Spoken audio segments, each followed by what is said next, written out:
예, 이렇게 만나뵙게 돼서 반갑습니다. 예, 제 이름을 얘기를 안 하셨는데 이름 얘기해도 될 것 같아요. 조성현입니다. 조성현. 예, 뭐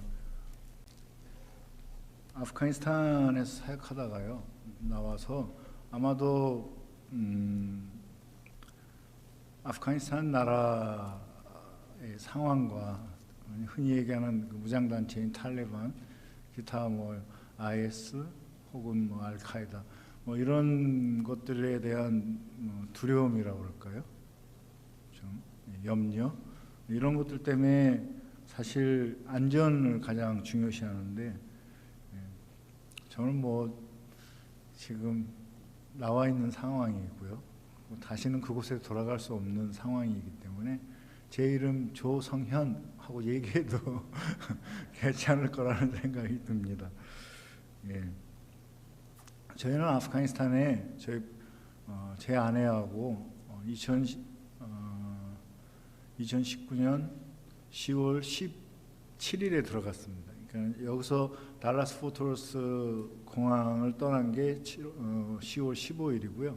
이틀에 걸쳐서 10월 17일 날 아프가니스탄, 특별히 수도 카불에 들어갔고요.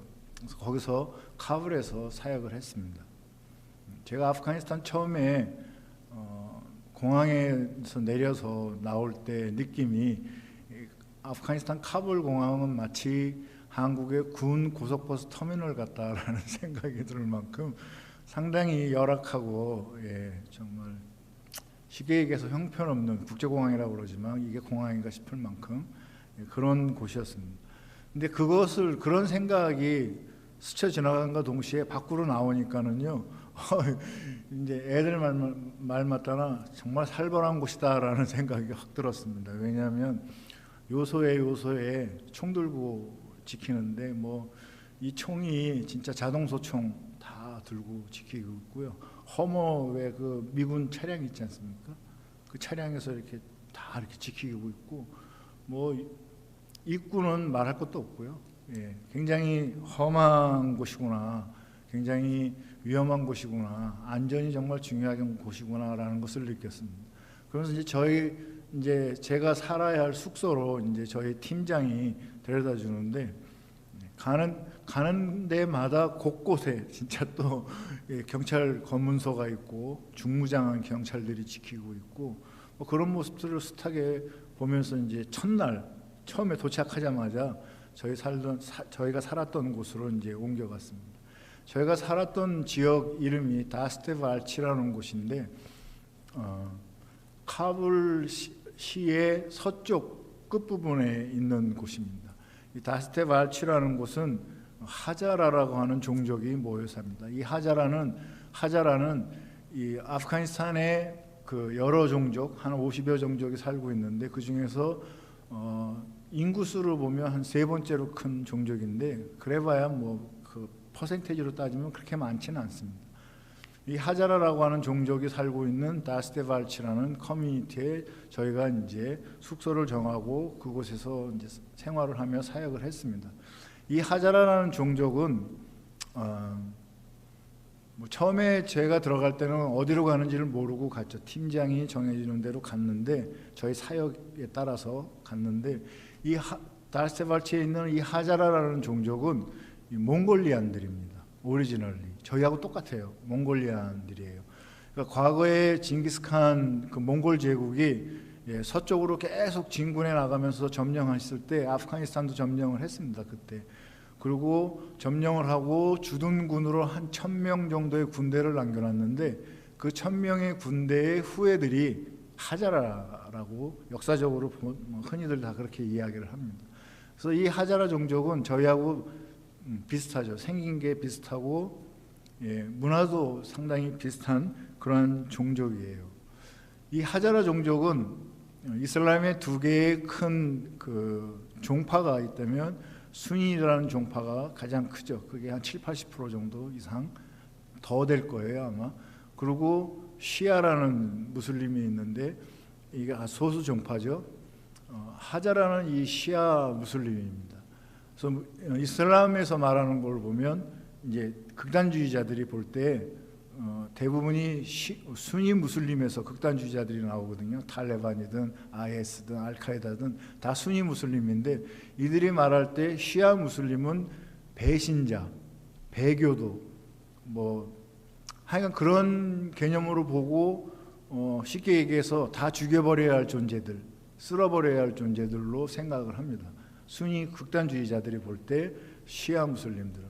저희가 살았던 곳이 바로 그 시아 무슬림들인 하자라, 몽골리안 종족들이 사는 곳에서 저희가 살면서 사역을 했습니다. 제가 그곳에서 살면서 경험한 것들 중에 몇 가지가 잊을 수 없는 어떤 그런 경험들이 있는데요. 첫 번째는 어떻게 하면 그곳에서 안전하게 살까 하는 것입니다. 이 굉장히 중요한 이야기입니다. 이게 어떻게 하면 그 나라에서 안전하게 살까? 무슨 얘기냐면요, 어떻게 하면 폭탄 터지는 데를 피해 다니까, 이제 그 폭탄 테러 있는 곳을 피해 다니까, 폭탄 테러가 있는 현장 근처에 안 갈까? 그때 당시 폭탄이 터지는 그 순간, 혹은 총기 난사가 있을 때 어떻게 하면 그곳에 없을까? 피해 다닐까? 뭐 이런 것들이 굉장히 중요한 것이 카불 혹은 아프가니스탄에서의 생활이었던 것 같아요. 저희가 살았던 그 집이 4층 건물이, 한국말로 하면 다세대 주택 같던 거죠. 1층, 2층, 3층, 4층, 4가구가 사는데 저희가 2층에 살았고요. 4층에 옥상에 올라가서 4층 옥상에 올라가서 이렇게 사방팔방을 이렇게 뺑 둘러보면 카불이라고 하는 캐피탈인데요, 수도인데 이 카불이라는 데가 거의 다 보입니다. 한 90% 이상이 보여요. 그만큼 수도이지만 카불이라는 시리가 굉장히 작은 곳이라는 거죠. 굉장히 작은 시리인데, 이 작은 시리에서요, 저희가 살고 있는 동안에 가장 많이 폭탄 테러가 있었던 날, 총 9번의 폭탄 테러가 있었습니다. 하루에 그 조그만 시리 안에서 9번의 폭탄 테러가 있었어요. 근데 이 폭탄 테러라는 게 그렇더라고요. 저희가 거기서 살면서 보니까 대낮에 아주 번잡한 시간대에는 소음이 많아서 그런지 집에서도 잘 안 들려요, 웬만하면 그게.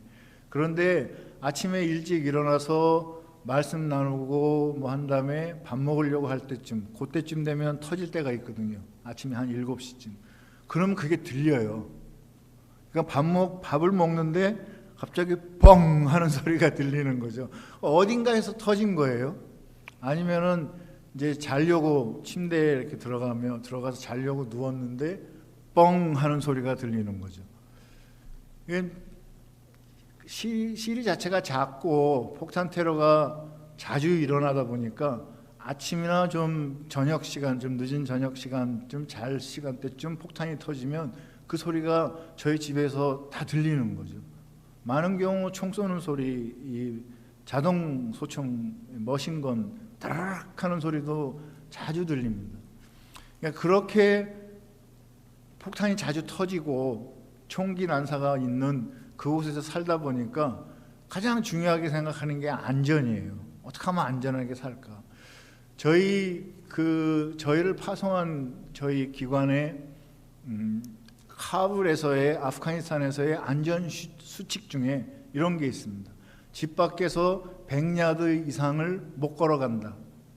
그러니까 집을 나와서 100야드까지만 걸을 수 있지 100야드를 넘어서는 못 걷는 게 저희 안전 수칙이었습니다. 버스도 못 타고 택시도 못 타고 걷지도 못하고 그냥 집에 있다가 집에서 어디를 가야 되면 꼭 가야 되면 차를 타고 움직이는 그런 정도죠. 그러니까 그 나라에서 삶의, 외국인들의 삶이라고 하는 것은 이 안전을 가장 먼저 생각할 수밖에 없는 거예요. 왜냐하면 언제 어디서 폭탄 터질지 아무도 모르기 때문에 그렇습니다. 뿐만 아니라요, 제가 거기서 살면서 2번 이제 뉴스를 봤는데, 그 픽업 트럭 같은 뒤에다가 자동 미사일 있잖아요. 한 작은 거. 한 20발 연발로 나가는 거를 장치를 해놓고 자동 발사 버튼을 눌러놓고 도망가는 거죠. 테러리스트들이. 그러면 20개의 미사일이 퐁퐁퐁 하고 나가는데 이게 한 번 쏠 때마다 이게 반동이 있잖아요. 그러니까 차가 움직이면서 하나는 일로 가고 하나는 일로 가고 하나는 일로 가고 막 20개가 쏴지는 그 제가 있는 동안에 2번 그런 테러도 있었습니다. 그러니까는 산다라고 하는 것이 참 그곳에서 산다라고 하는 것이 이 안전에 대해서 굉장히 어떻게 보면 스트레스도 되고요. 어떻게 보면 강박관념도 좀 생기게 되고 어떻게 하면 안전하게 살까 하는 거에 대한 그런 것이 있는 지역이 그 나라였습니다. 저희가 살고 있던 하자라 지역, 이 시아 무슬림의 하자라 지역이 우리하고 비슷하게 생긴 분들입니다. 몽골리안들이니까 뭐 똑같진 않지만 그래도 비슷해요. 정말 한국 사람 같은 사람들 굉장히 많아요. 생긴 게 이제 그 지역인데 그 지역이 아무래도 흔히들 얘기하기를 그나마 그래도 좀 안전하다고 이야기를 해요. 그 지역이. 왜냐하면 수니 무슬림인 파슈툰이라는 종족에서 탈레반이 거의 99% 나오거든요. 근데 이 파슈툰이라는 종족은 약간 유러피안 비슷하게 생겼어요. 근데 하자라 무슬림들은 우리와 같은 오리지널리 에이시안 같은 얼굴을 가지고 있죠. 그래서 파슈툰이 이 하자라 지역에 들어오면 금방 알아요. 저 사람 파슈툰이라고. 그러면 사람들이 생각할 때 저거 탈레반 아니야? 이렇게 생각할 수 있고 뭐 그런 여러 가지 때문에 그래도 그나마 좀 하자라 지역이 좀 낫다 그러는데 제가 살면서 느낀 거는 꼭 그런 것만은 아닌 것 같다라는 걸 느꼈어요. 듣기는 그렇게 들었는데 많은 이제 그 나라 안에서요. 다른 M들한테서 그런 얘기를 들었는데 제가 그 지역에서 살면서 느낀 거는 꼭 그렇지만은 않은 것 같더라는 거예요. 저희 집에서 한 300m 떨어진 곳에 병원이 있습니다. 병원이 있는데 이 병원의 산부인과에다가 테러를 한 거예요. 병원의 산부인과에 폭탄 던지고 총을 쏘고 막 그래서 신생아 3명의 신생아가 사망하고 거기에 있던 애기 엄마들 20명 이상이 사망한 사고가 테러 사건이 있었습니다. 저희 집에서 한 300m, 400m. 제가 그 소식을 듣고 거기를 가봤습니다. 정말 난리가 아니더라고요. 이제 그런 테러도 있고요. 근데 탈레반이 왜 하필 병원의 산부인과에다가 테러를 했느냐, 자기네가 했다고 그러는데 왜 했느냐 그랬더니 그 산부인과를 국경 없는 의사회 외국인이죠. 외국인들이 후원해주고 지원해주는 병원이기 때문에 테러를 했다라고 이야기를 했습니다. 사실 그런 곳에서 생활을 하는 거죠. 그것뿐만 아니라 하자라 종족은요, 우리 같은 이쪽 에시안이라서 동쪽 에시안이 오리지널리 그래서 그런지 젊은 애들이 굉장히 똑똑한 애들이 많습니다. 하자라 애들. 공부도 열심히 해요, 걔네들. 그래서 카불 국립대학에 정말로 많은 학생들이 거기에 입학을 하거든요. 그러다 보니까 저희 동네에 하자라 동네니까요. 저희 동네에 굉장히 유명한 입시 학원이 있습니다. 그러니까 정말 똑똑한 하자라 애들이 다 그곳에 와서 공부를 해요. 입시 공부도 하고 영어 공부도 하고. 근데 거기다 대고 그냥 학생들이 학원에 들어가는 그 시간대에 거기에 와서 폭탄을 터뜨린 겁니다. 그래서 한 50여 명의 젊은 학생들이 사망한 사고가 있었고요. 제 아내가 간호사인데요. 제 아내가 간호사인데 아프가니스탄이라는 나라는 종교 비자를 발급을 안 하죠. 종교는 오직 하나밖에 없으니까요. 그죠? 이슬람. 그러니까 다른 종교를 이유로 들어와서 뭐 할 수 있는 일을 사역을 할 수 있는 종교 비자 자체가 없습니다. 그래서 저희는 이제 컴퍼니라고 저희 회사라고 그렇게 흔히들 이제 쉽게 얘기했는데 저희가 메디컬 프로젝트를 하자라 지역에 가지고 있습니다. 제 아내가 그 메디컬 프로젝트에서 사역을 하기 위해서 저희가 비자를 받을 때 워킹 비자를 메디컬 사이드 쪽으로 워킹 비자를 받아서 들어갔어요. 그래서 제 아내가 사역을 이제 하자라 지역에서 사역을 하는데 하자라 커뮤니티는 다스테발치 맨 왼쪽 서쪽 끝에 산이 있어요. 산동네가 있습니다. 미국식 산동네가 아니고 한국의 옛날에 막 60년대 70년대 정말 가난한 사람들이 모여 사는 산동네 있지 않습니까? 산동네라고 그래요? 달동네라고 그래요? 하여간 그런 지역이 있습니다. 굉장히 가난한 사람들이 모여 살아요. 엄청 많이 살아요. 그런데 재밌는 것은 이 가난한 그 산동네에 애들이 엄청 많아요. 그러니까는 결혼을 하고 애를 낳는 건지 결혼을 안 하고도 애를 낳고 사는 건지 어쩐지 잘 정확하게 모르겠지만 하여간 엄청나게 많은 아이들이 있습니다. 한 가족에 예를 들어서 방문했을 때 한 6, 7명의 아이들이 있다. 그러면 아마도 나머지 3명 정도는 태어나다가 죽었을 것이다 라고 생각하시면 됩니다. 그러니까 10명의 아이를 낳는다고 그런다면 한 6, 7명은 생존하고 2, 3명은 사망한다. 태어나면서. 산모도 아기 낳다가 많이 죽고요. 이유가 몰라요. 어떻게 아이들을, 태아들을 잘 건강하게 키울지, 배 안에서, 자기 배 안에서 자기 자신도 어떻게 관리를 해야 될지, 건강관리나 영양관리나 아무것도 몰라요. 그런데다가 없어요. 영양관리나 건강관리를 할 수 있는 음식도 없고 영양에 대한 그런 것도 없고 워낙에 가난한 데니까요. 이제 그곳에서 제 아내가 이제 사역을 했죠. 그 안에서 그 아기 엄마, 그러니까 임신한 임산부들, 그다음에 막 태어난 지 얼마 안 되는 어린아이들, 걔네들을 체크업하고 관리하고 필요하면 영양제도 주고 식품도 주고, 그리고 그 엄마들을 교육시켜주고 어떻게 건강하게 그렇게 아이들을 키울 건지 배 안에서 그런 걸 교육하고 하는 사역을 했는데요. 제가 2번 따라갔는데 이거 저보다 고생 엄청 더 했다라는 생각이 들어요.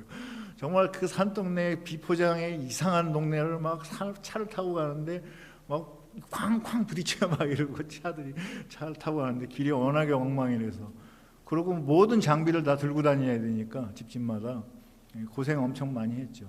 이 산동네에 그 산동네에 가난한 아이들이 다니는 학교가 산 밑에 있거든요.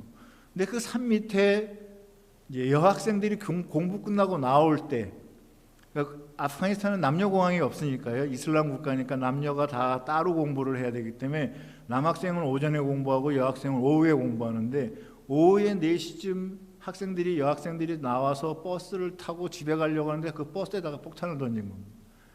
그리고 학생들 나오는데 폭탄 터뜨리고 막, 그래서 80여 명의 여학생이 사망한 사고도 있었어요. 저희 동네에서. 물어봤습니다. 왜 탈레반이 그렇게 하느냐. 여자아이들은 교육을 받으면 안 된다라는 것을 공표하는 거죠. 특별히 이제 중등교육 이상, 중학교, 고등학교, 대학교, 이거 여학생들은 공부할 수 없다라는 걸 보여주는 거고, 공부하러 학교 가는 거에 대해서 경고의 테러를 가했다라고 이야기합니다. 이제 그렇게 테러를 많이를 해요. 근데 이제 뉴스를 들어보면 일반인들, 이런 식으로 일반인들에게, 어린 학생들에게 병원에서 테러를 막 합니다. 뿐만 아니라 그냥 버스도, 일반인들이 타고 다니는 버스, 대중버스 안에서도 폭탄을 터뜨리고요. 일반인이 타고 다니는 택시도 폭탄을 터뜨립니다. 그래가지고 엄청나게 테러를 해요. 카불 안에서. 뿐만 아니라 아무래도 탈레반과 아프가니스탄 정부와는 적대적인 관계니까 이 경찰 초소에도 테러를 엄청 많이 해요. 경찰 초소. 그래서 하루는 제가 저희 언어 선생님, 저에게 언어를 가르치는 선생님에게 어떤 식으로 테러를 하느냐, 경찰 초소에. 그랬더니 이제 이런 얘기를 하더라고요. 두 가지 방법이 주로 많이 쓰이는데, 경찰 초소가 여기에 있으면 길 건너편에서 이제 오토바이를 타고 샥 와서 경찰 초소 앞에 딱 쓴 다음에 자동 소총을 빠랑 쏘고 그리고 도망간답니다. 그렇지 않으면 오토바이를 타고 경찰 초소 옆으로 이렇게 가다가 경찰차가 서 있으면 경찰차 밑에다가 폭탄을 던진다는 거죠. 폭탄을 던지면 폭탄 위에 자석이 달라붙어 있어서요, 차 바닥에 이렇게 탁 달라붙는답니다. 오토바이 탄 이 탈레반이 멀리 도망가면서 꽝 누르면 터지는 거예요. 그때 차 안에 사람이 있다든지 차 주변에 경찰이 있었으면 아마 사망하거나 크게 부상하는 그런 사고를 당하겠죠. 이제 그런 식으로 이제 테러를 한다고 그러는데, 제가 한의사거든요. 목사이면서 한의사예요. 그러니까 메디칼로 들어갔기 때문에 제 아내는 산동네에 임산부와 어린아이들을 관리하는 메디칼 프로젝트를 했고, 저는 저희 집에서 5분 거리에 있는 피지컬 테라피스트 클리닉을 하나님께서 그 주인 피지컬 테라피스트를 만나게 하시고 이 얘기를 잘하게 하나님께서 잘 인도해 주셔서 그 피지컬 테라피스트 클리닉을 무료로 사용을 했어요. 그래서 제가 거기서 한의 의료 선교 사역을 했습니다. 근데 저희 집에서부터 그 클리닉까지 걸어서 5분 정도 되는데 중간에 경찰초소가 제법 큰 게 하나가 있습니다. 처음에는 그 앞에 왔다 갔다 할 때 별 생각이 없었어요. 근데 이제 선생한테 물어보고 나니까 이게 좀 상황이 달라지더라고요. 제 마음이 좀 달라지는 거예요. 그 앞에 지나갈 때. 그 앞에 지나가는데 어느 날 제가 이런 절을 발견한 거예요. 그 앞으로 이렇게 지나가는데 갑자기 길 건너편을 보면서 두리번거리는 거예요. 왜 그랬을까요? 이게 탈레반이 혹시나 내가 이렇게 걸어가는데 따라락 오토바이 타고 와가지고 총을 빡 쏴대는데 제가 거기를 걸어가고 있어요 그때. 그러면 이제 제가 속으로 그때 생각한 거예요. 그러면 나 죽겠지? 이런 생각을 한 겁니다. 그리고 뒤에서 오토바이 오나 이렇게 쳐다보고 뒤따라오지 않나. 제가 옆으로 이렇게 경찰초소에서 지나가려고 하는데. 왜냐하면 제가 이렇게 걸어가고 있는데 폭탄 던지고 저한테 가서 땅 터트리면 그러면 저는 이렇게 지나가다가 나 죽겠구나 이런 생각을 한 거죠. 그러니까 뭐라 그럴까요? 하나님의 은혜로 그 경찰 초소가 테러를 당하지는 않았지만 제가 있는 동안에 마음속에서 그런 생각이 드는 거예요. 그 앞에 왔다 갔다 할 때마다.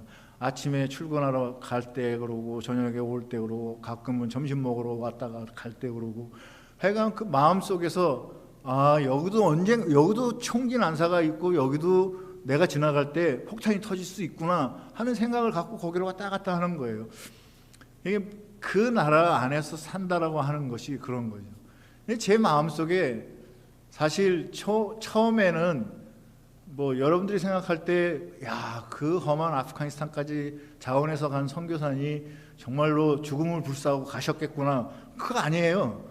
저도 사람이에요.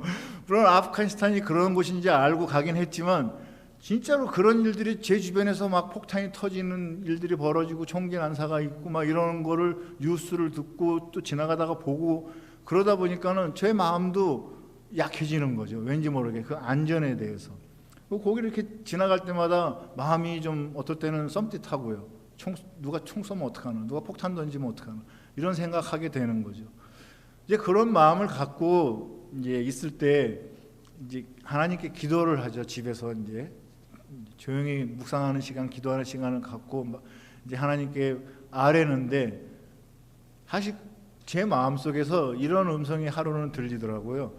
이제 제가 찬양을 좋아해요. 그래서 찬양을 막 혼자 하면서 아무것도 두려워하지 말라, 주는 나의 산성, 나의 방패, 그런 찬양 막 하고 있는데 갑자기 이런 음성이 들리는 거예요. 내가 널 뭘 지켜주기를 원하느냐? 이제 이런 음성이 들리는 거예요. 너의 뭘 지켜주기를 원하느냐? 그래서 뭘 염려하고 걱정하냐? 내가 너를 뭘 지켜주기를 원하느냐? 그렇게 물어보시고서는 본인이 또 대답을 하시는 거예요. 하나님께서요, 주께서요. 그래서 제가 듣기에 이렇게 말씀하시는 거예요. 너의 생명을 지켜주랴, 너의 물질을 지켜주랴, 너의 선교사로서의 명성과 명예를 지켜주랴. 내가 너를 뭘 지켜주기를 원하느냐? 두려워하지 마라, 걱정하지 마라, 염려하지 마라. 내가 너의 믿음을 지켜줄 것이다 라고 말씀하시더라고요. 너의 믿음을 지켜주실 것이다 라는 말씀이 오히려 네 생명을 지켜주겠다라는 것보다 그때 당시 저에게는 큰 힘과 그 이후로 하는 사역에 대한 동력을 얻었습니다. 큰 힘. 왜냐하면 아무리 상황이 어렵고 힘들고 그래서 제가 위축되어지고 뭔가 스트레스를 받는다 해도 주께서 나를 선택하시고 그곳에 보내시고 나에게 말씀하시고 하기를 원하시는 우리 하나님의 그 섭리와 뜻, 그것을 할 수 있는 나의 믿음을 지켜주신다고 했습니다. 우리 하나님께서는 내 믿음을 지켜주신다. 그게 너무 저에게는 크고 강한 동력과 힘이 되어졌어요. 그래서 나름대로 열심히 사역을 했죠. 아까도 말씀드렸지만 우리 회사에서는 100야드를 걸어서 못 나가게 했어요. 100야드까지만 걷게. 저는요 그 이후로 그냥 버스 타고도 다니고요, 동네를 돌아다니고 제 아내하고 둘이서 같이 막 산책한다고 나가서 막 한 시간 동안 걸어갔다 오고 막 그랬어요. 왜 그랬을까요? 선교 사역이라고 하는 것은 삶이거든요. 그런데 내가 내 집에 갇혀 있고 항상 차로 움직이고 그러면서 현지인들이 어떻게 사는지, 어떤 모습으로 살고 있는지, 그들의 어떤 생각을 하는지 서로 대화하고 얘기할 수 없는 상황에 갇혀 있는 듯한 삶의 모습은 선교사적 삶이 아니라는 생각이 들었고요. 하나님께서 나의 믿음을 지켜주신다고 하셨기 때문에 그 말씀을 믿고 저희는 많이 걸어다니면서 사람들하고 많이 만나서 얘기하고 서로 교제하고 할 수 있는 어떤 일종의 담력이라고 할까요? 그런 것도 주께서 저희에게 허락을 하셨어요. 그래서 나름대로 열심히 사역을 했습니다. 그럼에도 불구하고 지금도 잊혀지지 않는 게, 그날에서 살면서는 어떻게 하면 안전하게 살까 하는 것들이 첫 번째로 잊혀지지 않는 일이고요. 두 번째는 영적인 전쟁이에요. 영적 전쟁이라는 말은 신앙생활을 오래 하신 분들은 엄청나게 많이 들어요. 그죠? 에베소서 얘기도 듣고 뭐 이런저런 얘기, 영적 전쟁이 어떻고 뭐 엄청나게 얘기 많이 들으셨을 거예요. 여러분들은 혹시 영적 전쟁을 경험해 보신 적이 있으세요? 진짜로 내가 영적으로 어떤 전쟁을 하고 있다. 우리의 영적인 적대 세력, 사탄의 세력, 어둠의 세력과 영적인 전쟁을 하고 있다라는 경험을 해보신 적이 있으세요? 그런 간증이나 고백을 하실 수 있으시겠어요? 저는 아프가니스탄에서 그걸 많이 느꼈어요.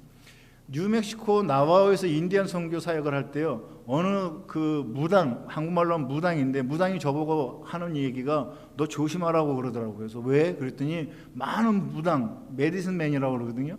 근데 무당 그 메디슨맨이 그 인형 있잖아요. 인형을 탁 해가지고 피로 하르고 바늘로 콕콕 찌르고 있대요. 죽어 뭐 이런 식으로 많은 사람들이. 그래서 저는 사실 잘 못 느꼈어요. 영적으로 거기서 사역하면서 내가 이렇게 어려움을 당하는지 영적으로 큰 전쟁을 하고 있다는 생각을 많이 못 느꼈어요. 그런데요, 이 이슬람의 영은 다르다라는 걸 제가 확실하게 경험을 했어요. 이 이슬람의 영이요. 이슬람의 종교를 지탱하고 있는 그 영. 우리가 쉽게 얘기할게요. 사탄의 영, 사탄의 세력들. 정말 강하다라는 걸 그때 제가 사역하면서 느꼈는데요. 예를 들면 이런 거예요. 제가 침을 놓고 다는 아니지만 그래도 많은 사람들에게 마음속에서 이렇게 기도해주고 싶은 생각이 들어요. 안수기도. 그러면 제가 이야기합니다. 나 크리스찬인데 내가 너를 위해서 기도해도 되겠느냐? 그러면 100% 기도해달라고 그래요. 일반인들 다 무슬림이라고 자기들은 그렇게 얘기하지만 내가 크리스찬인데 기도해도 되겠느냐? 너를 위해서 기도해달라고 그래요. 기도한다고요. 제가 머리에 이렇게 침 맞고 이렇게 누워 있는 사람 뒤에서 머리에다가 손을 얹고 기도하려고 눈을 딱 감으면요, 머릿속이 하얘져요. 많이 경험해요. 뭐 매번 그런 건 아니지만 많은 경우 머릿속이 하얘지는 환자들이 많습니다. 뭘 어떻게 기도해야 될지 생각이 안 나요. 머리가 하얘지면서요. 머릿속이 하얘지면서. 그런가 하면은 침을 놓으려고 할 때요, 막 식은땀이 줄줄 나는 환자들 참 많이 만났어요. 이상해요. 다들은 다 그런 건 아니지만 어떤 환자들은 침을 놓으려고 그러면 식은땀이 줄줄 나요. 진짜로 뭐 운동하고 땀 흘리는 정도가 아니에요. 땀이 그냥 뚝뚝 떨어져요. 그런 경험도 하고요. 어떤 경우에는 제가 멀쩡한 사람인데 침을 놓으려고 그러면 손이 달달 떨려요. 침 놓는 걸 방해하는 거죠. 최대한 침 놓는 걸 방해하고 제가 최대한 환자들을 위해서 기도하는 걸 방해하고 하는 것을 너무 많이 느꼈어요. 경험을 엄청 많이 경험했어요. 그런 것들을.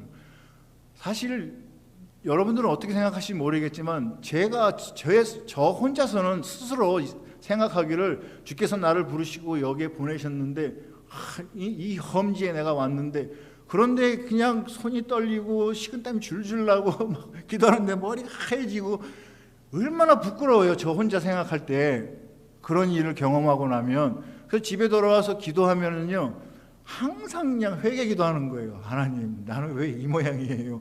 나는 왜 이렇게밖에 못해요? 나는 왜 이래요? 뭐 하나님 힘 주세요. 능력 주세요. 극복하고 이기게 해주세요. 뭐 하여간 그냥 회개하는 기도를 엄청 하게 되는 거죠. 상황이 그러니까요. 솔직하게 고백하는 거예요. 말씀드리는 거예요. 진짜니까, 사실이었으니까요. 그만큼 이슬람의 영이 강한데, 제가 느끼는 것은 이슬람의 영은 사탄이잖아요. 사탄의 영은, 정말로 이슬람의 영은 우리 기독교의 가장 적대적인 어둠의 영이라는 것은 제가 정말 자신 있게 말씀드릴 수 있습니다. 다른 어떤 것보다 정말로 이 이슬람의 영은 정말로 강하다. 사탄의 견고한 진이라고 흔히 하는데, 정말로 견고하고 강한 진을 치고 있는 게 이슬람 아닌가 하는 생각이 들었어요. 그래서 계속 기도하는 거죠. 아이고, 하나님 정말 저를 용서해 주십시오. 저는 죄인입니다. 제가 여기 와서 이 모양 요 꼬라지 요 정도밖에 못합니다. 막 이러고 기도하고 그러면 하나님 위로를 해 주시죠. 위로를 해 주시고 힘내서 사역을 하게끔 해 주시죠. 그래서 그런지 몰라도요, 저는 영적으로 전쟁할 때 막 힘들어하고 어려워하고 안전에 대한 어떤 그런 어떤 스트레스한 거나 압박감을 느끼면서도 살면서도 정말로 하나님께서 저희들을 인도해 주시고 저희들을 사랑하시고 저희들을 통해서 뭔가 하신다라는 걸 또한 많이 경험을 했어요. 저는 부족하지만 하나님이 저를 통해서 그렇게 많이 역사하시는 것을 많이 경험했는데요. 특별하게 말씀드리고 싶은 분은 저희 언어 선생이에요. 저희 언어를 가르친 분이신데 그 페르시아어를 가르치신 분이죠. 근데 이분이 30대 초반에 아주 그 똑똑한 분이에요. 대학원을 공부하고 정치학을 공부하고 있던 분인데 똑똑한 분인데 한 10년 정도 외국인들을 이렇게 언어를 가르쳤대요. 외국인들을. 그래서 페르시아어. 근데 재밌는 것은 저희가 이제 한 1년 가까이 한 7, 8개월 언어를 한 다음에 그 다음에 커리큘럼에 보면 스피리추얼 버케블러리가 있어요. 그래서 코란의 내용을 가지고 페르시아어로 공부를 하는 겁니다. 그래서 그 스피리추얼 버케블러리 공부를 하는 거죠. 단어 공부를. 근데 저희가 크리스찬인데 코란 가지고 공부하는 게 좀 그렇잖아요. 그죠? 뭐 할 수 있죠. 코란을 많이 알면 저걸 알고 나를 알면 백전백승이라고. 물론 코란을 많이 알아야 돼요. 저희들은. 그렇지만 언어 공부하는데 코란 가지고 페르시아어로 공부하는 게 마음에 안 들더라고요. 그래서 하루는 저희 아내하고 같이 얘기를 했어요. 야, 기왕이면 우리 바이블로 하면 안 되겠냐. 그랬더니 좋대요. 하재요. 그러더니 비디오를 딱 보내준 거예요. 한 3분, 4분짜리 비디오를 보내줬는데 유튜브에 있는 크리스찬, 그러니까 아프간 언어로 되어 있는 크리스찬 그 바이블 스토리, 단편 그 바이블 스토리를 계속 보내주는 거예요. 그러면서 공부하고 그걸 듣고 서로 얘기하고 그러면서 버케블러리로 공부하는 거죠. 나중에 물어봤어요. 너 이 많은 자료를 다 어떻게 알고 있었냐? 내가 10년 동안 이렇게 가르쳤다고 그러는 거예요. 그래서 그런지 몰라도 이 젊은 친구가 성경에 대해서 굉장히 많이 알아요. 예수님이 누구신지, 뭐 성경이 어떤 건지, 삼위일체가 뭔지, 하여간 들은 건 굉장히 많아요. 많이 알아요. 그런데요, 참 재밌는 게 이 젊은 친구 정말 강성 무슬림이에요. 정말 자기 딴에는 무슬림 신앙이 강한 분. 근데 10년 동안 외국인 선교사들한테 언어 가르치면서 바이블에 대한 이야기를 하도 많이 해가지고 듣고 말하고 그래서 그런지 많이 알아요. 자기가 바이블도 읽긴 읽는데요. 가르쳐야 되니까. 이제 이 선생님하고 만나서 우리가 기도하면서 계속 이야기를 했어요. 바이블을 가지고 이야기하면서 뭐 저희들의 신앙의 이야기도 하고 우리들의 믿는 믿음에 대한 이야기도 하고. 하루는 이 친구가 저하고 얘기하다가 이 선생님이 그러더라고요. 크리스찬들이 그러니까 유대인들과 크리스찬들이 특별히 이제 유대인들은 구약 성경을, 이 크리스찬들은 신약 성경 중에 복음서 4권, 복음서를 우리가 내용을 다 바꿔놨다는 거예요. 변질시키고 왜곡시켜놨다고. 그러면서 막 얘기를 막 하는 거예요. 저한테. 그래서 지금까지는 이 친구가 우리 크리스찬에 대한 이야기를 좀 안 좋게 이야기를 한다든지 자기네가 배운 대로 아니면 자기의 믿음을 좀 더 강하고 좋게 포장해서 이야기를 하더라도 그러냐고 말았는데 이 성경의 이야기를 하면서 이 이야기를 하니까 못 참겠더라고요. 도저히 가만 놔두면 안 되겠더라고요. 그래서 제가 얘기를 다 듣고 그러면서 이제 제가 이야기를 했습니다. 코란에 보면 이제 우리가 흔히 얘기하는 이슬람의 신인 알라가 코란에 보면 알라가 코란을 계시하기 이전에 이미 많은 사람들에게 하나님의 책을 계시를 해줬는데, 그 하나님의 책이 코란에 보면 구약이고 그 다음에 복음서라는 것을 너 알고 있니? 알고 있대요. 코란에 그렇게 쓰여 있다는 걸 알고 있대요. 그래서 제가 또 이야기를 했습니다. 그러면 코란에서 말하기를 알라가 이 구약과 이 복음서는 하나님이신 알라가, 전능하신 하나님이신 알라가 계시한 하나님의 말씀이기 때문에 어떤 누구도 그 어떤 인간도 이 말씀을 왜곡시키거나 변질시킬 수 없다고 말한 거 너 알고 있니? 그랬더니 대답 안 하더라고요. 그래서 코란에 보면 그렇게 써 있어. 왜냐하면 하나님의 말씀이기 때문에 인간은 그거를 변질시키거나 왜곡시킬 수 없어. 그게 알라가 한 얘기야, 코란에서. 한번 생각해보자. 근데 너는 지금 나한테 크리스찬과 유대인들이 구약과 신약의 복음서를 다 변질시키고 왜곡시켜 놔가지고 다 엉터리를 만들어 놨다고 그러는데, 그러면 네가 믿는 너의 하나님은 자기가 한 말도 지키지 못하는 그런 하나님이냐고. 그러고 얘기를 했어요. 그렇지 않습니까?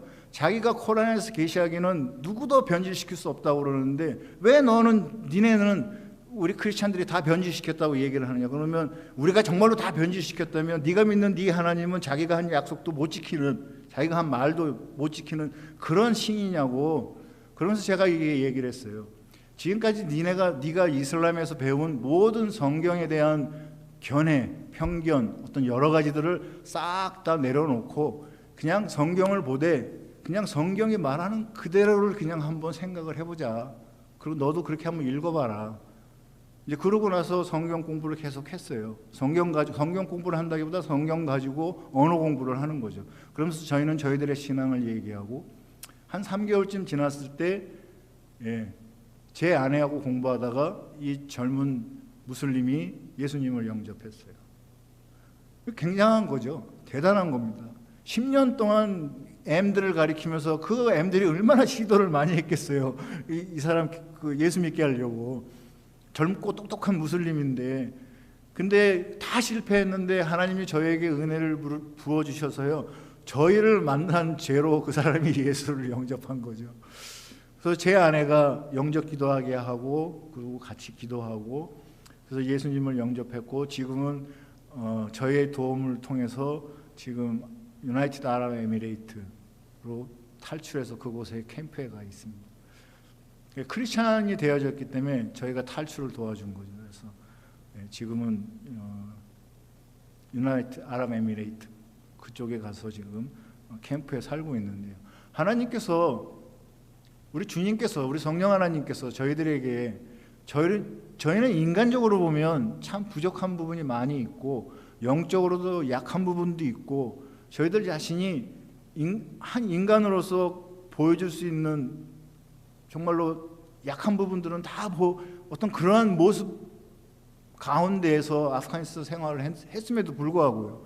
그럼에도 우리 하나님께서 저희들에게 은혜를 부어주시고, 저희들에게 정말 강한 나름대로 저희들이 사역할 수 있는 동력을 주시고 하셔서 이 젊은 선생님이 예수님을 영접하게 하는 놀라운 열매를 맺어주신 거예요. 뿐만 아니라요, 3명이 더 예수님을 영접했습니다. 그러니까 토탈 저희가 21개월 동안 아프가니스탄 사역하면서 4명이 예수님을 영접했고요. 2명이 저한테서 침례를 받았습니다. 침례를 할 수 있는 그게 없어가지고 물탱크를 잘라서 그냥 물 받아가지고 침례를 2명을 줬습니다. 2명이 여름에 좀 물 데우지 않아도 될 때, 왜냐하면 물 데우는 게 너무 힘들거든요, 그 나라에서는. 그래서 물을 데우지 않아도 되는 여름에 침례를 주려고 했는데 그게 되기 전에 제가 나와버리는 바람에 2사람은 침례를 지금 못 받았죠. 4명이 예수님을 영접하고 2명이 침례를 받았습니다. 저희가 좀 힘들고 어렵고 그럴 때, 그때 우리 주께서 저에게 해주신 말씀이 오늘 본문 말씀이에요. 아까 우리 목사님이 같이 합독하신 그 하박국 3장 17, 18절 말씀입니다. 사실 무화과나무에 입이 무성하지 않다라는 그 이야기는 이스라엘에 가보면 그거 말도 안 되는 소리래요. 무화과나무는 항상 입이 무성하대요. 어찌됐든 감람나무에 열매가 없고 포도나무에 소출이 없고 뭐 이러한 이야기들, 외양간에 양이 없고 소가 없고 채소가 없고, 이 이야기들은 먹을거리가 없다라고 하는 정도의 이야기가 아니라는 거죠. 실제적으로 이스라엘 안에서 지금 하박국 선지자가 17절에서 하시는 말씀은 이 세상이 원래 이런 방향으로 가야 됨에도 불구하고 그렇게 가지 못하고 지금 엉뚱하게 가고 있는 거예요. 엉뚱하게 갈 뿐만 아니라 지금 이 하박국 선지자가 얘기하는 이 세상의 모습은 정상적으로 가야 되는 게 아니라 완전히 비정상적으로 움직이고 있는 세상이라는 거고요. 이게 세상이 업사이드 다운이 된 거예요. 엉망진창이 된 거예요. 이 세상이 아주 어수선해진 거예요. 저는 이 표현을 좋아해요. 아주 아수라장이 된 세상인 거예요. 아주 아수라장이 된 세상이 되어진 게 지금 되어졌다라고 하박국 선지자가 3장 17절에서 말씀하신다고 저는 봐요. 근데 그렇게 하박국 선지자가 이 세상이 정말로 이렇게 나름대로 아수장 엉망진창인 세상이 되어졌지만, 그럼에도 하박국 선지자가 말씀하는 18절의 말씀은 내가 여호와로 말미암아 기뻐하고 즐거워하는 거잖아요. 근데 그 여호와로 말미암아 기뻐하고 즐거워하는 것이 나의 구원의 하나님이시기 때문이라는 거예요. 그렇죠? 나의 구원의 하나님. 내가 이 세상이 정말로 이렇게 엉망진창 아수라장이 된다 해도 내가 이 땅에서 삶을 살면서 기뻐하고 즐거워하는 이유는 나의 구원의 하나님 때문이라. 그래서 이 말씀을 묵상하게 하시는데요, 이 말씀 묵상할 때 제 마음속에서 이런 생각을 주시는 거예요. 나의 구원의 하나님이시다. 내 아내의 구원의 하나님이시다. 우리 두 아들의 구원의 하나님이시다. 그런가 하면요, 우리 언어 선생님의 구원의 하나님이시잖아요. 여러분들의 구원의 하나님이시잖아요. 나의 구원의 하나님, 당신의 구원의 하나님, 우리의 구원의 하나님. 그러면서 이 말씀을 하시는 거예요. 나는 또한 그들의 구원의 하나님이시라는 거예요. 그들의 구원의 하나님. 비록 지금은 사탄의 견고한 진에 쌓여서요, 이슬람의 영에 사로잡혀가지고 지금 구원의 열매가 없고 세상에 참 생명된 빛을 만나지 못하고 소유하지 못한 죽어가는 영혼들이고 인생들이지만, 그러나 하나님의 마음은 그들에게도 우리 하나님은 구원의 하나님이시라는 말씀을 해주시는 거예요.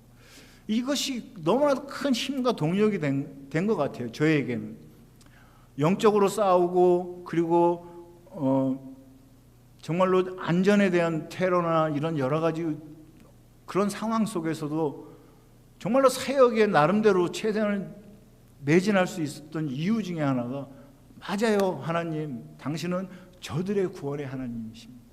그러니까 언젠가 우리 하나님께서 저들을 구원하실 것이라고 믿습니다. 언젠가 하나님께서 우리를 사용하셔서 저들을 구원하실 것이라고 믿습니다. 하나님은 저들의 구원의 하나님이시기 때문입니다. 나의 구원의 하나님이실 뿐만 아니라 그들의 구원의 하나님이시기도 하기 때문입니다. 세 번째로 제가 잊을 수 없는 게 사람들이에요. 그래서 그런지 모르지만 사람들, 거기서 만났던 사람들인데, 특별히 제가 잊을 수 없는 사람은 저희 집 주인 할아버지 가족이에요. 저희가 2층에 살았다고 그러잖아요. 4층에 할아버지 가족이 이제 사는데, 할아버지하고 할머니가 사시고, 그 다음에 딸과 손녀가 삽니다. 그리고 1층에 그 8명의, 그러니까 아들 한 명이 있는 아들 가족이 살아요. 아들과 며느리와 6명의 손자, 손녀들이 살아요. 이 가족들이 잊혀지지 않는데요, 이 할아버지가 굉장히 그 신앙이 좋은 무슬림이에요. 정말 신앙이 좋은 무슬림. 그런 분이신데, 뭐 이렇게 제가 얘기하다 보면, 내가 처음에 만났을 때부터 우리는 크리스찬이라고 얘기하면서 서로 대화를 하고 그럴 때마다 저희가 크리스찬에 대한 이야기를, 우리의 믿음을 얘기하면 그분은 영락없이 코란에 대한 이야기, 알라에 대한 이야기를 우리한테 하면서 마치 제가 듣기에 나를 전도하려고 하는 듯한 느낌을 들을 만큼 그렇게 정말 열심히 이렇게 얘기하시는 분이고, 또 저희들에게 너무 잘해 주셨어요. 저희 부부에게. 정말로 나이는 뭐 17살 차이지만 정말로 큰 삼촌 같은 분같이 저희들을 정말 잘 챙겨주고 잘해 주신 분이에요. 근데 그분들하고 많은 시간 이야기도 하고, 또 제가 한 2번 정도 그 가족들을 위해서 기도도 했어요. 다 가족이 모였을 때. 물론 그때는 한국말로 기도를 했어요. 아직 그 나라 언어가 완전 익숙치가 못하고 지금도 뭐 아주 잘하는 언어가 아니기 때문에 한국어로 해서 그런지 못 알아들은 것 같아요. 기도는 다 영적인 거기 때문에 다 알아듣고 뭐 다 이해한다고 그러지만 못 알아들은 것 같아요. 하여간 어찌됐든 한국어로 그들을 위해서, 그 가족을 위해서 기도도 하고 많은 대화를 나누고 했던 할아버지 가족이에요. 제가 7월 13일 날 그 나라를 나왔는데 저희 회사에서 IMB에서 이제 곧 카불이 함락당할 것 같다, 위험해지니까 다 나가라 해서 7월 6일 날 일주일의 기한을 두고 나가라고 그래서 일주일 안에 나왔습니다. 그래서 7월 13일 날 나왔는데 그래도 나오기 전에 이 할아버지 할머니하고 가족들에게 인사는 해야 될 것 같아요. 그래서 7월 12일 날 저녁에 한 5시쯤, 오후에 5시쯤 그 집에 갔습니다. 가서 할아버지 할머니, 그 며느리, 아니 딸, 그 손녀하고 같이 대화를 나누는데 손녀하고 저하고 굉장히 친해요. 제 아내하고도 친하지만 제가 내 손녀라고도 얘기할 만큼 친하고, 그 할아버지가 그날 저한테 얘 좀 네가 데리고 가라고 가방에다 넣어가지고 미국으로, 이제 그럴 정도로 굉장히 친하게 지내는 손녀딸이었고 그래요. 근데 그날 제가 이제 미국으로 다시 돌아가게 됐다, 이 상황이 임한해서 그랬더니 할아버지가 이해하시더라고요.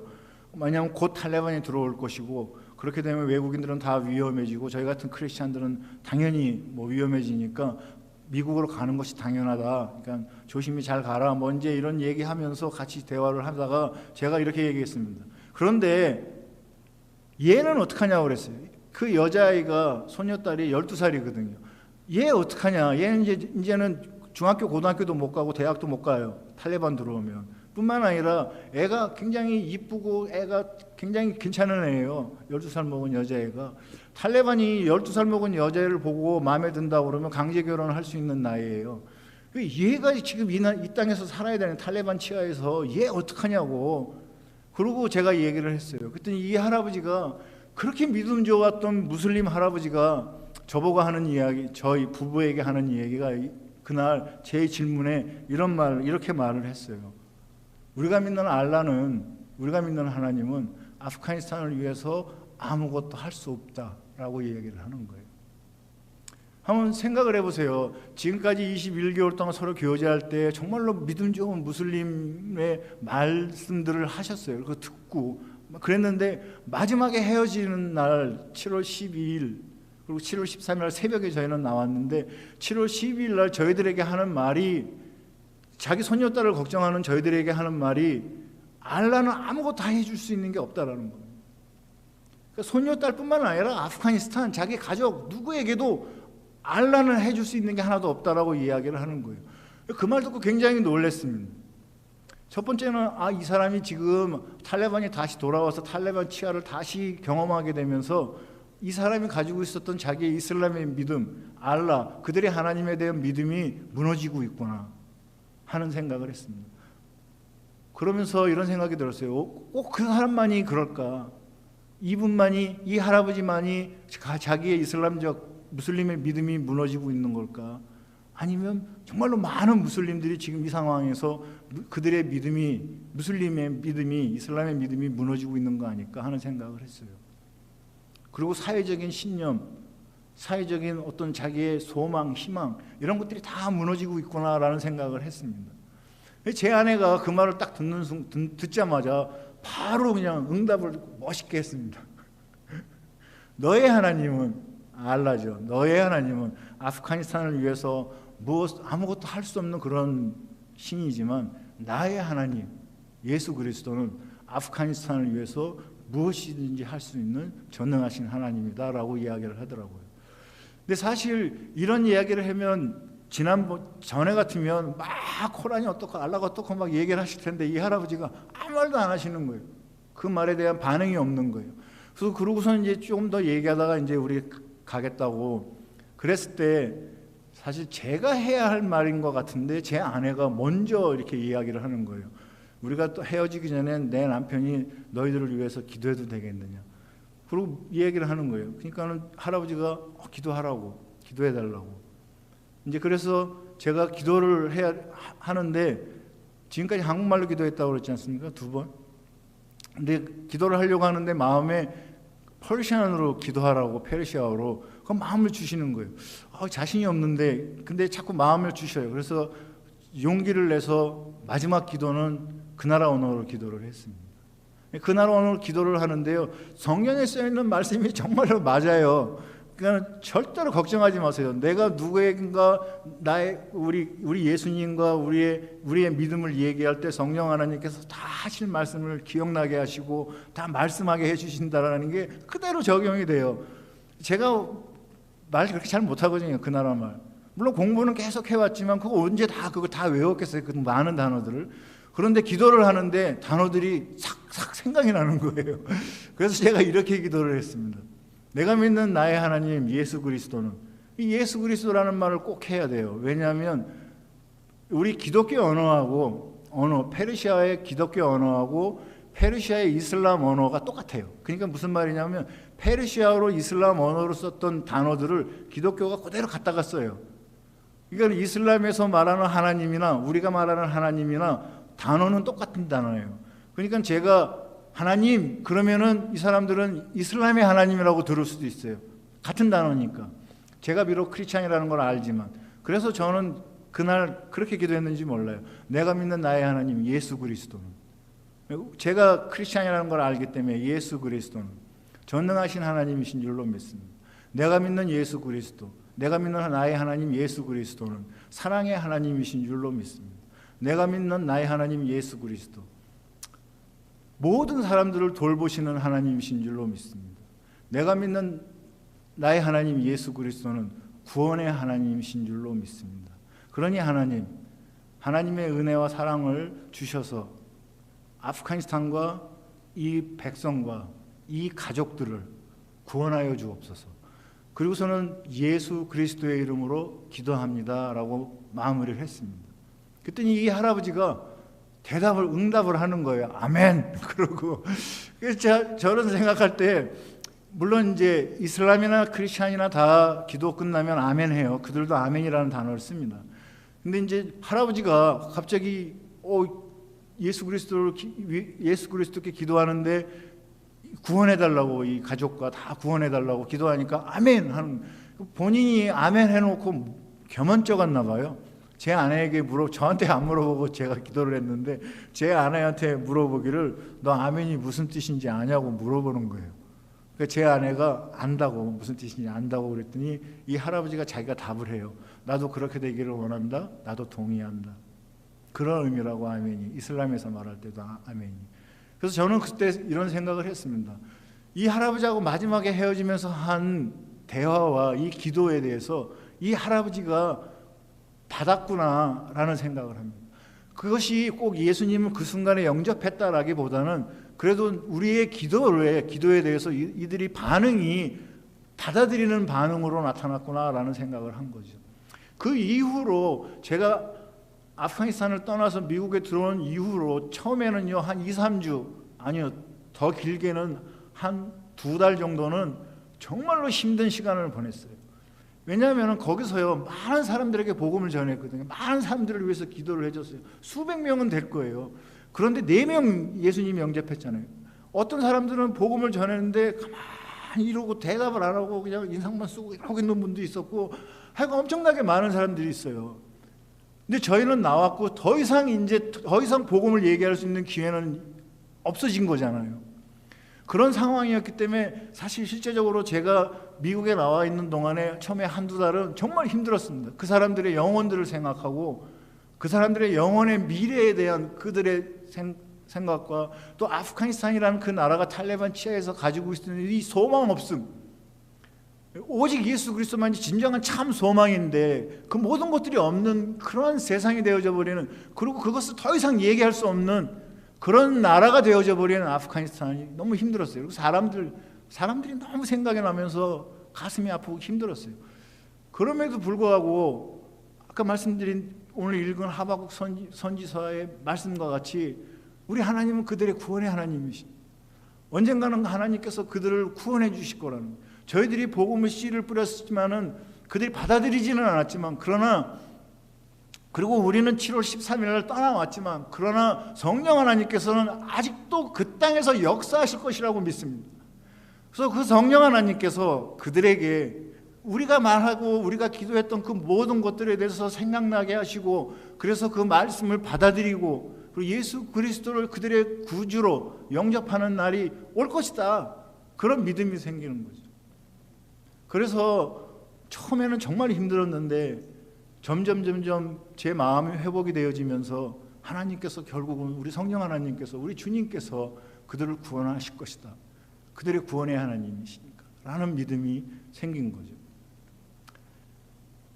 제가 정말 좋아하는 성경 구절이 시편 150편 6절 말씀입니다. 모든 호흡 있는 자들아 여호와를 찬양하라. 제가 정말 좋아하는 말입니다. 시편 150편 6절은 시편의 마지막입니다. 시편이 150편까지 있고 6절이 있는데 6절이 마지막 절이에요. 시편 1편 1절은 복 있는 자는 이루고 시작합니다. 그래서 저는 이런 생각을 해요. 제가 정말 이 구절을 좋아하는데 정말로 복 있는 자가 누구냐? 여호와를 찬양하는 사람들이에요. 우리 주님을 찬양하는 사람들이 정말 복 있는 사람들이에요. 왜 그럴까요? 저와 여러분도 찬양했잖아요. 오늘 누가 예수 그리스도 우리의 하나님을 찬양합니까? 구원받은 하나님의 백성들이에요. 구원받은 하나님의 백성들이 우리 하나님을 찬양합니다. 그런데요, 오늘 본문에서 말씀하시기, 아니 본문이 아니라 시편 150편 6절에서 말씀하시기는 구원받은 하나님의 백성은 여호와를 찬양하라고 말하고 있지 않다라는 거예요. 모든 호흡 있는 자는 여호와를 찬양하라는 거예요. 그게 시편 전체가 말하고 있고 하나님의 마음이라고 저는 믿습니다. 모든 호흡 있는 자들은 여호와를 찬양하라는 거예요.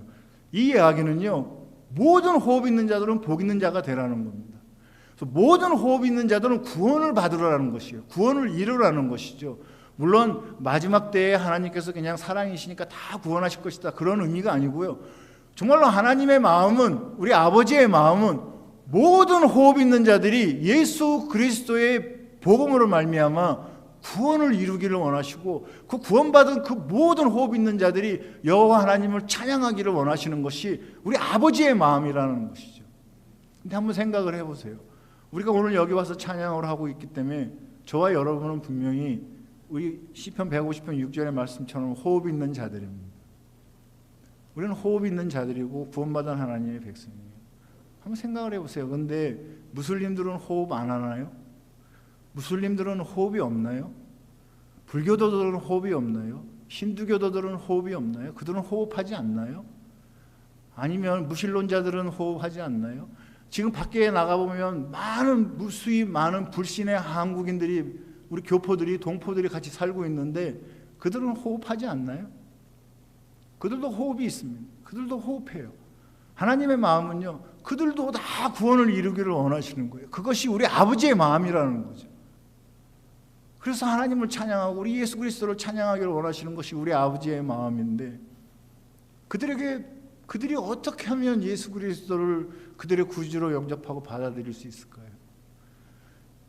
믿는 우리들이요, 입 탁 이렇게 하고 아무 말도 안 하면 그들이 어떻게 예수를 믿겠어요?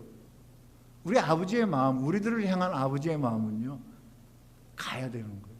그들에게로 가서 그들에게 예수 그리스도의 피의 복음을 증거하고 구원의 하나님의 말씀, 그 능력을 전하고, 그래서 그들도 예수 그리스도를 구주로 영접하고 구원을 이루고 우리와 함께 기쁘게 여호와 하나님을 찬양하고 우리 여호와 하나님을 영화롭게 하는 것, 그것이 바로 저와 여러분을 먼저 부르신 이유가 아닌가, 저는 그렇게 믿습니다. 그것이 우리 아버지의 마음이시고 우리는 그 아버지의 마음을 따라서 순종하며 그렇게 살아야 될 줄로 믿습니다. 사랑하는 성도님들, 아프가니스탄이라는 나라를 생각하면 정말로 가슴이 아프고 눈물이 나고, 그 사람들을 생각하면 정말로 지금도 너무 힘들어요. 그러나 믿음의 눈을 들어보면 우리가 뿌려놓은 씨앗에 대해서 우리 하나님께서 열매 맺으실 것을 믿습니다. 뿐만 아니라요, 저희가 이제 아프가니스탄을 못 가니까 아프간 난민 사역을 하러 이제 가게 되는데, 저희가 만날 난민들 사이에서도, 그 커뮤니티 안에서도 우리 하나님께서 놀라운 구원의 부흥의 역사를 일으켜 주실 줄로 믿습니다. 우리가 입을 다물고 있는 게 아니라요, 정말로 주의 복음을 열정적으로 열심으로 우리 아버지의 마음을 알고 그렇게 증거할 때 우리 하나님께서 우리의 증거를 사용하셔서 그분께서 많은 구원의 열매를 맺으실 줄로 믿습니다. 사랑하는 성도님들, 여러분들은 이 땅에서 사시면서요, 이곳에서 사시면서 어떤 삶을 사시기를 원하세요? 우리 아버지의 마음을 품으시고요, 나가셔서 믿지 않는 자들을 만나시면 담대하게 예수 그리스도를 증거하시기 바랍니다. 그때요, 주께서 뭔 말을 해야, 어떤 말을 해야 할지 지혜를 주시고 입을 열게 하셔서 말씀하게 하실 겁니다. 그런 믿음을 갖고 주의 복음을 정말로 열정적으로 증거하는 우리 생명샘교회와 성도님들 되시길 예수님의 이름으로 축원합니다.